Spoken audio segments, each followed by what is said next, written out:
카메라의 역사와 함께 독일의 명품 카메라 브랜드 콘탁스에 대해 이야기해 보려고 합니다. 앉아서 편하게 들어주세요. 여러분, 세상에는 변하지 않는 것들이 있죠. 우리 모두가 바라는 흔들리지 않는 굳건함도 그중 하나일 거예요. 이건 개인의 삶에서부터 국가, 더 나아가 문명에까지 적용되는 개념이에요. 그런데 말이죠, 한때 세계를 주름잡던 독일의 광학산업도 이런 흔들리지 않는 굳건함을 가졌다고 생각했을 거예요. 하지만 세상 일이란 게 그렇게 호락호락하지 않죠. 독일 카메라 산업의 영광은 영원할 것 같았지만 새로운 도전자가 등장했어요. 바로 일본의 카메라 산업이었죠. 싼 가격에 높은 성능으로 무장한 일본 카메라들은 독일의 자존심을 무너뜨리는데 그리 오랜 시간이 걸리지 않았답니다. 자, 이제 본격적으로 콘탁스에 대해 이야기해 볼까요? 콘탁스는 라이카와 함께 독일을 대표하는 카메라의 명가예요. 높은 기술력과 우수한 칼 자이스 렌즈의 결합으로 최고의 카메라 지위를 오랫동안 누렸죠. 콘탁스는 자이스 이콘이라는 회사의 카메라 브랜드예요. 1932년에 첫 모델인 콘탁스1을 내놓았고 제1, 2차 세계대전을 거치며 성장했어요. 그 시절 최고의 카메라는 곧 라이카와 콘탁스였답니다. 재미있는 사실은 일본의 신예 카메라 브랜드였던 니콘이 초기에 콘탁스를 따라하려고 노력했다는 거예요. 초기 니콘 카메라는 기본 설계와 디자인이 콘탁스와 거의 비슷했대요. 짝퉁이라는 오명을 뒤집어 쓰면서까지 콘탁스를 담고 싶어 했던 거죠. 하지만 세상 일이란 게 돌고 도는 법이에요. 일본의 광학산업은 빠르게 발전했고 독일은 과거의 명성에 안주했어요. 콘탁스도 시대의 변화에 빠르게 대응하지 못했죠. 결국 자이스 이콘은 1969년 콘탁스 SE를 마지막으로 독일 카메라의 자존심을 접게 됩니다. 여러분, 스위스의 시계가 일본의 공세에 무력해졌던 것처럼 콘탁스도 쇠락의 과정을 피하지 못했어요. 결국 콘탁스는 비굴한 선택을 하게 됩니다. 자신의 기술로 성장한 일본의 카메라 메이커와 제휴에 겨우 명맥을 이어가는 처지가 된 거죠. 새로운 파트너는 바로 야시카라는 회사였어요. 콘탁스의 기획으로 야시카가 생산했던 카메라는 잠시 세상의 주목을 받았답니다. 외형은 일본제의 특징을 가졌고 렌즈의 성능은 독일제에 근접한 E형의 신선함 때문이었죠. 하지만 야시카도 결국 한계를 보이기 시작했어요. 1989년대 경영난으로 경쟁업체 교세라에게 관련 지분을 넘기게 됩니다. 지금 우리가 볼 수 있는 콘탁스 카메라의 대부분은 이때 만들어진 거예요. 그런데 교세라도 2005년에 카메라 사업에서 손을 떼게 돼요. 현재의 콘탁스는 독일 칼 자이스 재단에서 이름만 가지고 있는 상태입니다. 이제 콘탁스는 하나의 상징이 되어버린 거죠. 한때의 신화가 너무 찬란해서 잊히지 않는 전설의 주인공이 된 느낌이에요. 콘탁스의 가장 큰 자랑거리는 뭐였을까요? 바로 세상에서 가장 우수했던 명 렌즈의 해상력과 깊은 색감이었어요. 콘탁스의 영광은 사라졌지만 그들이 찍은 사진들은 여전히 남아있죠. 아무나 흉내내지 못하는 독자적 기술의 탁월함으로 한 시대를 정리한 흔적들이에요. 사실 콘탁스의 이력은 서구의 몰락을 간접적으로 보여주는 것 같아요.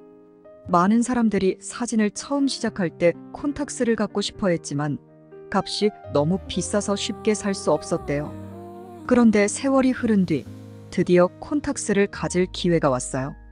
1990년대 일본 교세라에서 만든 콘탁스 G가 그 주인공이었죠. 이 카메라는 일본인 몸에 독일인의 심장을 단 이종교배의 변종이라고 할 만했대요. G의 외모는 정말 멋졌어요. 봄날의 벚꽃을 연상시키는 연한 핑크빛이 감도는 샴페인 골드의 바디. 매끈하고 단정한 영락없는 일본의 카메라 디자인이었죠. 하지만 사실 많은 사람들이 G를 탐낸 이유는 외모가 아니었어요. 바로 명 렌즈 칼 자이스가 달려 있었기 때문이죠. 비록 독일과의 합작품이지만 칼 자이스 렌즈에 대한 갈망은 여전했던 거예요. 칼 자이스 렌즈는 정말 대단해요. 지금까지 만들어진 카메라용 렌즈 중 최고라고 해도 과언이 아니죠. 독일 광학기술의 최절정기에 만들어져 렌즈에 요구되는 성능을 두루 갖추고 있어요. 특히 날카로울 정도로 예리하게 사물의 윤곽을 묘사하는 해상력이 발군이에요. 보통 선예도가 높으면 날카롭게 보이기 쉬운데 칼 자이스 렌즈는 그렇지 않아요. 선예도를 뒷받침하는 섬세한 깊이의 층차까지를 담고 있기 때문이죠. 칼 자이스의 또 다른 자랑거리는 1930년대에 이미 완성시킨 T-코팅 기술이에요. 이건 렌즈의 반사율을 높이기 위해 렌즈 표면에 금속 화합물을 입히는 기술인데 정말 대단한 거예요.